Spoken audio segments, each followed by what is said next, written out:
Well, let's see. Gil is in the back getting everything ready. I'll grab some food I've ordered. They only agreed to work on New Year's if I went to pick it up by myself. Are you alright? I'm scared. Gabby will show up any minute. Relax, everything will be alright. I can assure you of that. If it doesn't, I can always put the small girl into a crab hold and break her spine. Don't worry about it. Maybe that will cheer you up. Maybe. I'll leave you for a bit, but keep your chin up. If you get through this, I'll give you... I don't know. A hug? Does that work? A hug. A big one. A reward for after everything's said and done. Gotta go, you can do it. Right. I'm not gonna stay for moral support, so, you know. Everything's fine. This is fine. You've been avoiding this for all these years, now it's time to face it head on. Yeah, everything's fine. This is fine. Everything will be okay. Boss might even give me a hug. I'm okay, and this is fine. Hello, Gabby. Come in. She seems rather in already. Excuse me. Welcome to Valhalla. Hey. You talk first. No, you. No, you talk first. No, you hang up. Some days ago, I got a letter. And even odder than getting a letter is the fact that it was from your sister. A what? My sister sent you a letter? That's the first I've heard of it. What did it say? I don't know. I never opened it. At least not until now. Huh? I figured I should read it with you. Yeah, let's do it. Let's read it. Let's read this bitch. Alright then. Sorry. Just that? Yep. Isn't there anything else in the letter? Maybe on the back? This is just like your sister. I spent days worried about this letter, not wanting to open it for fear of what it might contain. I lost sleep and appetite thinking about it. And after all those worries, after all those problems, after all these years not talking to her, she sends me a letter, a fucking letter of all things. And she just says, sorry? Sorry for what? For our fight? For not talking all these years? Ah, now I'm fucking pissed. Are you laughing?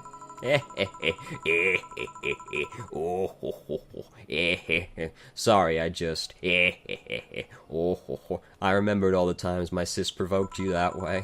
Like that time where she gave you chocolates labeled 1, 2, and 4 during Valentine's Day, and you were pissed about the lack of a 3. Or that time when you left an unopened beer bottle on the table, she sneakily opened it and took a sip. She didn't tell you she did it, and you were confused all day. She always bragged she knew me like the back of her hand. If the letter was supposed to piss me off like that, I guess she had all the rights to brag. Maybe she was being sincere, though. She did express to me that she was sorry on more than one occasion. She did, huh? You told me she died from localized nanomachine rejection, right? In her heart, yeah. Instead of the massive rejection that always makes the news, her case was more focused. They usually amputate or replace the part and call it a day, but organs are different. The condition made her susceptible to transplant rejections. Not to mention artificial hearts and genetic treatments were out of the question. Thing is, apparently she suffered that since she was 18, but kept it a secret from everyone. Why? Hell if I know. I was angry to learn that she hid it. Probably not to make everyone worry. That's the usual reason. Why didn't she tell me? Was it to avoid worrying me? Was she ashamed? What was it? It was likely, you know, the worrying thing, but... Wait, how did she live so normally then? She had to use a serum, shots near her heart every 3 days. Apparently the serum burns like hell. The shots even left a nasty mark where she had to apply them. So the thing near her left breast wasn't a birthmark. And the rejection was what ended up killing her? The nanomachine rejection was what ended up killing her, but they couldn't find what made her so vulnerable. Doctor said she might have missed a shot or the shots made her other defenses grow weaker. The condition could have just gone nuts out of nowhere, or maybe it was blood pressure. Maybe it was a regular heart attack and the rejection acted afterwards. They don't know. She kept it a secret from everyone, so nobody knows. Maybe if she had told me about it, I could have helped her. Maybe she'd still be alive. Maybe she wouldn't have faced it alone instead of just dying in her sleep. Thinking about what-ifs won't bring her back. I spent so much time hammering myself with what-ifs after you told me she died. What if I waited to cool down a bit back then? What if I just swallowed my fears at that very moment? What if I had apologized earlier? What if I had given a chance to the research institute thing back then? And the amount just increased threefold after I lashed at you the other day. But today, I realized something. Having such regrets with the dead is a hollow effort. You're alive and you're here. I can make amends with you, but I can't make amends with the dead. I can't apologize to her like I can apologize to you right now. Lenore, she's resting now. She's just resting after having that heart condition all these years. She didn't have to face it alone, though, if she only... So, let's celebrate her life and achievements. If we are to mourn, let's mourn her together. If we are to honor her, we'll do it together. Together. Lenore was a fun-loving person. The best we can do right now is try to lighten up, even if it's only for a moment. I need to ask, though, did she really start to complain about chest pain shortly after I left? No. She didn't get visibly worse after you left or anything. Everything was actually too sudden. She did complain about chest pains from time to time, but that actually goes goes way back before you left. Back then, we thought it was just cold acid reflux or something. Gods, I even blamed her death on you. I even basically lied straight to your face to make you feel worse. I was just too angry back then, and part of me was just wanted to put the blame on someone or something, and you didn't deserve that. Sorry. Hey, I'm sorry too, you know. We both had things to apologize for, don't think too much about it. I should have been mature and not shouted at you either, so let's just call all that water under the bridge, shall we? Are you sure? Of course I am. So how did you find me exactly? Well, have you heard of a message board called Danger/You? Yeah. Well, truth is that I visit it from time to time. There's a lot of dank memes out there. And the other day I read a thread that discussed the bar. And the description of the bartender sounded just like you. Are you mad? No, not more mad. More like... dumbfounded? Hey Jill, can you tell me what the problem was back then? What sparked that fight? Weren't you happy with my sister? Well... you see, back then I didn't know what to do with myself after I graduated college. I went in and pretty much hated my last couple of years there. It's not far-fetched to think that I only tolerated being there because your sister was with me. Had she stopped supporting my studies, I would have quit right there and then. And then after graduating, I got a very good job offer that she accepted on my behalf in no time. She kept saying it was best for me in my future, but I was livid. Why did she have to do that? I hated it. I didn't even know if I wanted to go there, but she still insisted so much. Like she was forcing that burden on me. And then my became our future, and she started talking about marriage. You were going to get married? I don't think we ever took it seriously. It was just something she kept mentioning. Not like we didn't think about that down the line, but she mostly teased me with it. But the thought suddenly scared the shit out of me. I loved her, but I don't think I was ready for such a commitment, especially considering what she did. I didn't know what I wanted to do, but I wasn't going to let her decide such a big thing for me. I mean, she could be really pushy from time to time. Like I said, I pretty much passed college thanks to being with her, and that was partly because she was so pushy. Even if she had the best intentions, she could be abrasive from time to time, and it rained down on me at that moment. She took it upon herself to make that choice for me. What would have stopped her once we'd gotten married? What if she suddenly decided to craft my life to her needs after the marriage?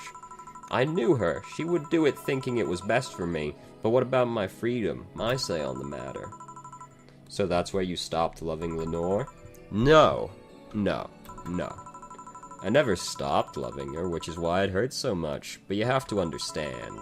I didn't want to wake up 40 years old and working a job I hate. Just out of routine, getting used to it.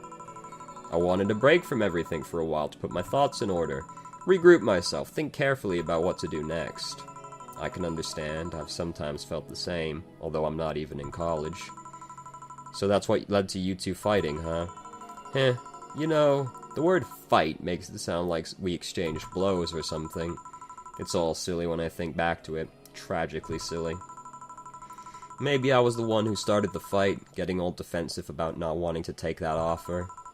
Perhaps if I didn't overreact to her arguments about wasting this huge opportunity, maybe she wouldn't have lashed out at me this bad. It could have been avoided if I had just kept a cool head and talked about that with her. My sister said something like that. I told you she mentioned on more than one occasion how sorry she was about the whole thing, right? Should have listened to her at the end, but instead I kept pushing her. I should have kept a cool head instead of letting my jealousy take the best of me. It was her offer, not mine. Should have stopped projecting myself so much into her. Something like that. Lenore. Oh. We were quite the hotheads, you, me, and Sis. You were supposed to be the mature one, you know? Play your role correctly. But why didn't you come back, Jill? Did you end up hating us that much? Did the break include us too? No, it's just that... Remember when your sister was giving a class and you broke a window? How you didn't want her to see for fears of being scolded? But my sister wouldn't have scolded you. But I was afraid, dead afraid. I couldn't bring myself to face your sister. But I faced her back then, and I was like 7 at the time. Why couldn't you do it? It's not quite the same. And in perspective, no matter what reason I come up with, it will never make sense. Everything sounds very stupid when I look back, you know? Not that it makes things easier. I won't ever get to speak to her, ever again, and it feels bad because it's stupid. I swear, you, me, and my sis were meant for one another. You both moved on after all that, but neither had the courage to go back and say you're sorry. And like I said, berating myself over those past mistakes won't bring her back. I miss her so much, though. We were together all the time, always talking about dumb stuff. I wouldn't call my parents useless, but she was the one I could always talk to. I feel her absence every day. Everything is just so... quiet now. She was an amazing person. Yeah, she was an amazing person. Mourning is fine and all, but we should be celebrating her life. If she were here, she would tell us that there's no fun in sulking for so long. She told you all that all the time. The same way she told you to stop rubbing things in people's faces. Both figuratively and literally. Hey, I was 8 back then. So let's have a toast in her honor, shall we? A toast? Yeah, let me get you a drink. A drink?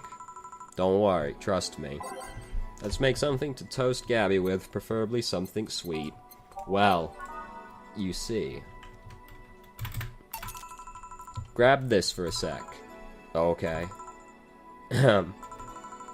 Lenore, I know you're watching from the beyond right now, as I give a drink to your little sister. It's obvious to me now that we both meant to make amends at some point, but we never got around to it.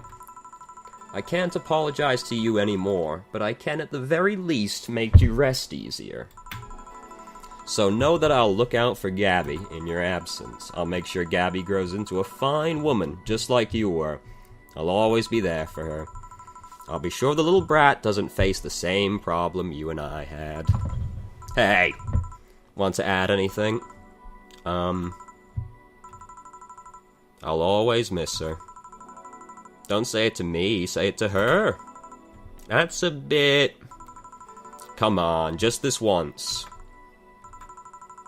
I'll always miss you, sis. Sis. Sis, you idiot! Why did you have to keep that secret for so long? Idiot. Idiot. I always told you everything. Wasn't I enough? You idiotic idiot. Ah. Hey, Jill. Promise me you won't be like that knucklehead. That you won't keep stuff like that to yourself. Only if you promise the same to me. And promise me we won't fight. I can't do that. Eh?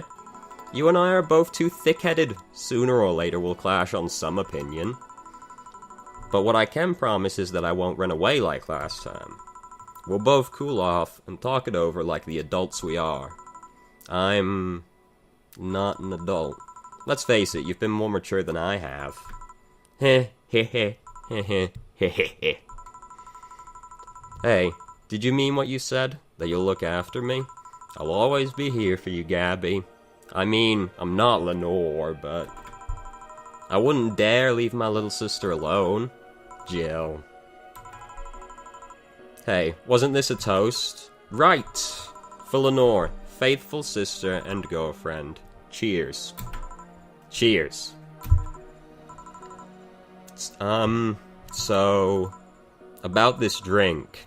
Can I drink it? Do you like it? Take a sip. It's not bad. Why not drink it then? You're with an adult. It's also not alcoholic. We might as well break the alcohol taboo here and now. It's not alcoholic. Right. Now that I think back to it, didn't your sister give you a beer once as a prank? Oh yeah, that. It was April Fool's. I should have known better when she offered me apple soda. I put bubblegum on the soles of all her shoes in retaliation. She walked funny, and my jaw hurt for the rest of the day. What? Some violent beer. Yeah, but did you know you got my drink that time? Huh? She gave me a beer and it turned out to be apple soda. Oh. Did you get back at her? Well, I did hide all the dildos in the house that night, only to find out she knew how to use a cucumber. And as a follow-up, she used that same cucumber in a salad days later. That's just gross, honestly. She said, so, do you like eating me for lunch? Jill, I'll tell you when you're older. Or never at all. That's the better answer there. Hey, Gabby, do your parents know you're here? They think I'm at Claire's, actually. Who? Oh, she's my best friend at school. And this Claire knows you're using her as an excuse, right? Of course. How would she cover for me otherwise? True. Will you go to her house afterwards? To be honest, I didn't think that far. Maybe I will. I do live in another district, but Claire doesn't live close by, so... Well, it can't be helped. I live nearby, and the streets aren't exactly safe at night. Why not stay with me tonight? Are you sure? I don't live in a mansion, but I'd say it's comfy enough, at least to spend the night. Sure, I'd love to stay with you. Great. Hey, does your dad still have that bakery? His bread was really good. Yep, he opened a second branch last year. So he's looking to expand. Well, that is like the definition of it. I think he got into a partnership with a friend in the motor district. When I think of motors, I do then immediately think of baked goods. The guy saw an opportunity after realizing Motor District has almost no bakeries. How strange. I still remember when your sister introduced me to him. He started shouting, I knew it. I fucking knew you were a lesbian. Mark 1 for daddy. I think he had this bet with an acquaintance of his ever since my sis was 12 years old or so. Dad said sis was into girls. The acquaintance didn't believe him. He bet a beer on whether he was right or not. That beer bottle is still in the fridge. It's even labeled Sweet Victory. Your mom and Lenore never made up, did they? I guess that one wasn't as simple as the said one too many things argument. Mom was always obsessed with high society, and in her circle of friends, a lesbian daughter was a no-no. I'm still on my sis's side for that one, though. That is the correct side to be on. Mom didn't reject her because she herself was homophobic. She did it because her friends were. Which is even worse, actually. To Mom... So, whoops. To Mom, the opinion of her circle of friends was worth more than her own daughter. How did she react to her death? Dunno. Mom and Dad broke up 2 years ago. They did? They never got married, so there was no proper divorce. I haven't seen her since August, I think. Did you two fight too? No, she just hasn't showed up. You must have felt alone, huh? I've been there. A bit, but I'm not alone anymore, thanks to you. Cheesy moment, cheesy moment. Huh? I thought there was gonna be a party here. Alma, come over here. Party? A small New Year's celebration, and we're over here moping. Wanna stay for it? I don't want a kid to be a burden. Don't worry, you won't. You'll only get cola for the night, though. No alcohol. Not that you've had any alcohol. It'll give us time to catch up even more. I can introduce you to some friends. Are you in? If you don't mind me. Great! Hey, Alma, come here. There's someone I want to introduce you to.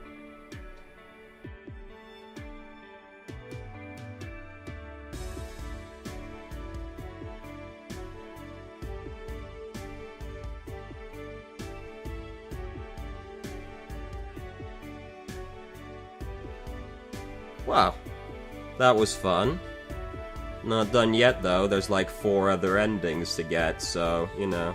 And I dig the game, so we'll have to go back and get those. Shouldn't be too time-consuming, just jam space through all the dialogue. Alright, well, I haven't got much to say about credits. We'll watch the credits, then we'll go do other stuff.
Oh?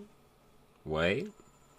So yeah, the guy had a fantasy about a woman castrating him. I tried for an hour to convince him it's a bad idea, and I finally got to him. We finally moved to the bedroom, and it turns out the guy has a weird implant where his testicles should be.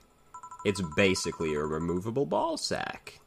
I suppose the guy really liked that fantasy and made sure he could live it out properly. Oh, that was the Dorothy ending.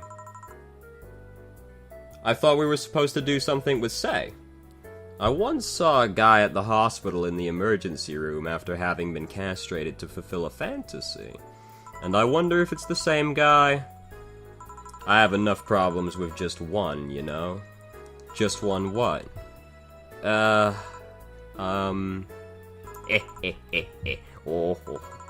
With just listening to one of your anecdotes. You told me about the Neo Tichuna thing, and now this. Don't you have a more subdued story? Come on, Joe, you're an adult, you can take that much. Shut up. Well, last time I spoke with my mom, I asked her the story of her daughter. Turns out, her name was Anna. Huh. And now you pretend it's a surprise? Quiet you. She fought against nanomachine rejection for most of her life. She even lost a girlfriend she made in the hospital to that same sickness. Apparently, sometime after she got out of treatment, a truck hit her and killed her. But even then, she was amazing. She was. Yeah, she kept up her studies while still in the hospital. She was a self-taught honors student.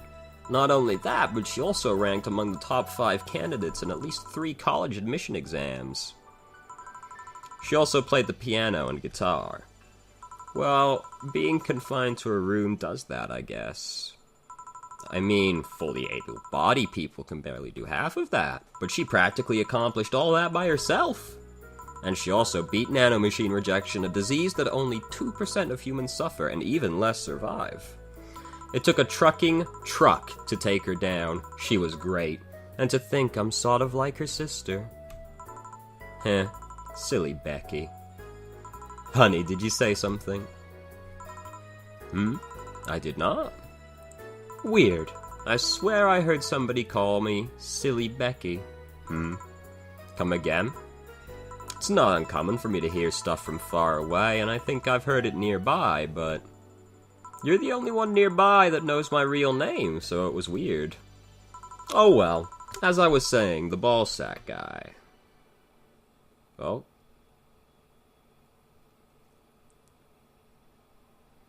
I guess this is where we part ways, huh? Sadly, I'm bound to this city. I can only falsify my identity effectively around here. I really want to thank you, Chief, for this second chance you gave me. If we ever cross paths again, Gil, we're leaving for like a week and a half or something. Don't be so dramatic. But you're taking care of my apartment. We will cross paths because I live there. The time you spend setting up a useless farewell could be used asking me things about the place. Like where the switches and valves are. How the booby traps work. But I already know, they're in that control panel you made. But I like talking about that control panel, I'm proud of it. Speaking of obsessive likes, Jill, stop calling Armitage. She'll take care of your 4-ball just fine. I'm not worried about him, I'm worried about me. I've never been away from 4 this long, I don't know what I'll do. You'll do just fine, you babbies, all of you. You did pretty well for at least 25 years before finding him. Yes, but we're leaving. Oh yeah, before I forget, I left you a box of condoms on the first drawer of the desk, Gil. You what? You what? Hey, if he wants to bring his new girlfriend or whatever here, I want him to be ready. Oh, but just one condition. If you're gonna fuck like rabbits, stay away from my room. I have too many pics of my Imoto there, and I don't want her eyes soiled. Imo who? Little sister. Then just say little sister. Yeah, whatever. First stop, Panama. Didn't really expect that. Here you can save hard data loading harm.